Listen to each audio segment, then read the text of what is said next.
I bring it home.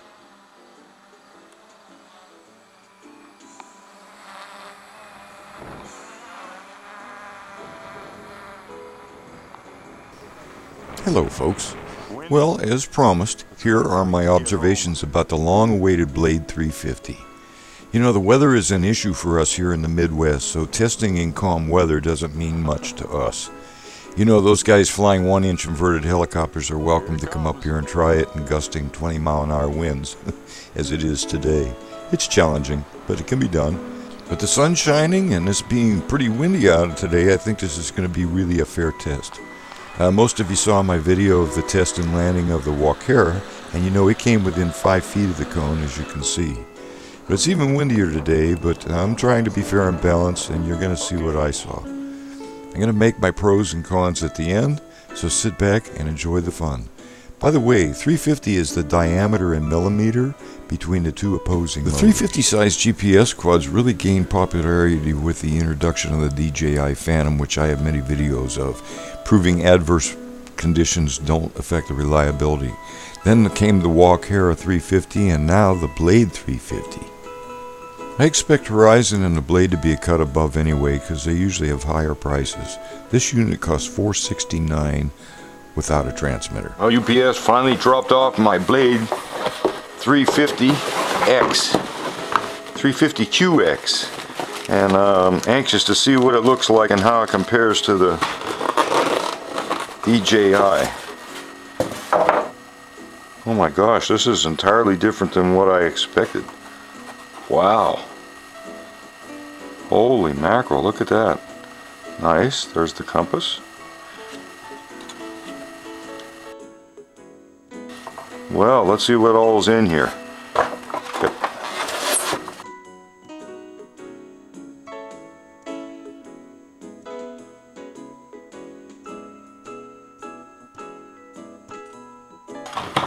We're going to put the battery on charge, and did not come with a transmitter, so I'm going to use my DXXi, the blue one, and the battery charger has to have a 12-volt battery to charge it to. There's what you get, or you need a power supply like the one I got here from Common Sense RC. You don't charge it through there, you charge it through here, and we turn the dial. I can hardly tell what the front of the dial is. I guess that's half amp, 3 amp. This is a 2200, so I'm guessing that's around 2200. 3 cell, hit the start button, and it's charging.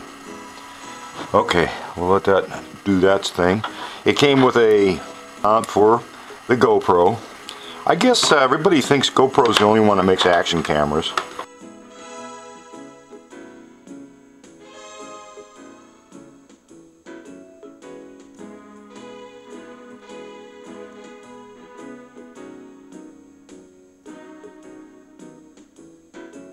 So I'll go ahead and use the GoPro.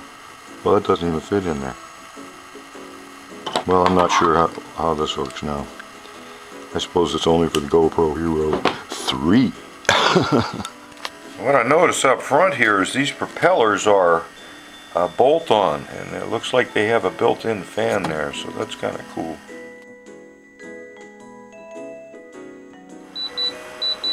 Go ahead and go through that binding procedure. Yep.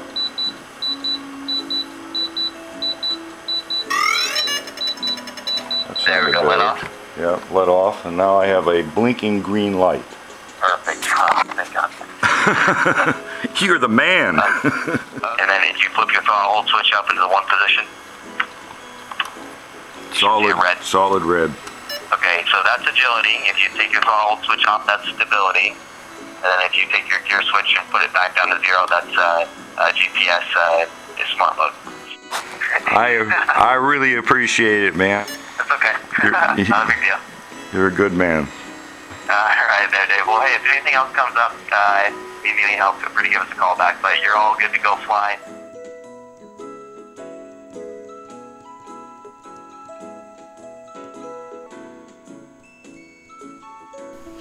It's really important to note that the DJi throttle trim must be set 2 clicks above or forward of center in the trim, or the motors aren't going to start. And it won't shut off either unless you hit the kill switch or run that throttle trim back. Keep that in mind. The blade flies similar to the DJi and the Walkera. They're 350 sized, but the gyros seem a little more intense, like it's bound and determined to stay level, and right now. I noticed the throttle is very sensitive. It jumps the heli in steps and will go straight up into GPS mode without losing any ground reference.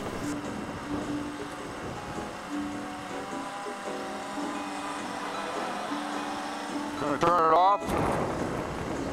The come home mode. Here we go. Well, in the GPS mode, it flies soft and stops and hovers in place just like it's hooked to a beam. In the safe mode, it flies in whatever direction you move the stick, no matter what position the quad's in. I don't particularly like that mode. In the agility mode, I found that a bit too sensitive for my blood. I will not use this bird to do stunts anyway, as I bought it for a camera platform, so I'm not too concerned about that.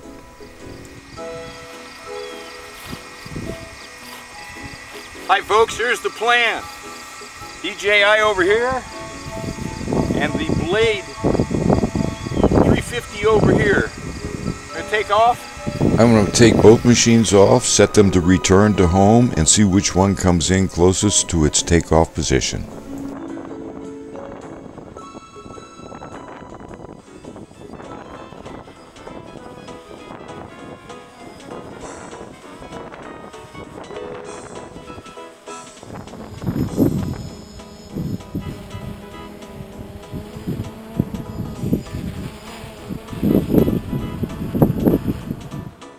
It's hanging there.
Wind, this is going to be a test, so I'm going to go ahead and shut off, return to home.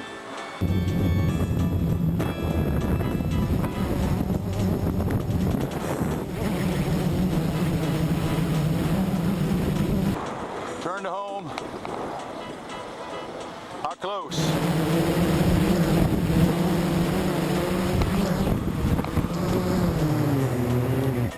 Very good. Okay. Going to shut off the Phantom now, which is way up there. Turning the transmitter off.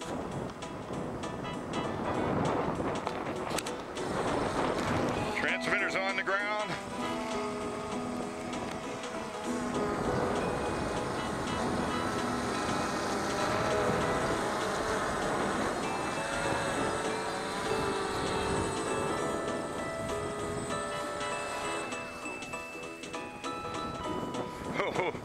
Well, it looks like the DJi is further off, and I'd say in this wind, that's pretty doggone good. You know, you gotta know that's pretty good. The thing that I like about it most is it's got an on-off switch. That way you can put your battery in, you don't have to move it, and just turn on the switch. Well, the pros are its ability to lock onto the GPS beam and maintain altitude with a maximum ceiling of 45 meters. That really makes a great camera platform.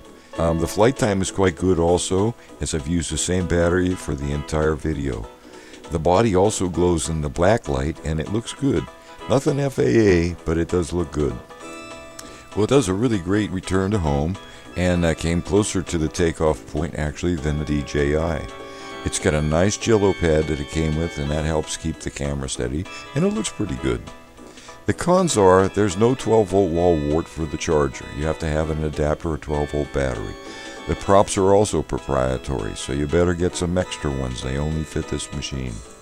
The camera mount fits only GoPro cameras. It's also got a GoPro 3 adapter included. Note the cameras touch the ground if you're not using some kind of skid floats like I used. Well, the agility mode's going to surprise you, so beware as it's a radical change.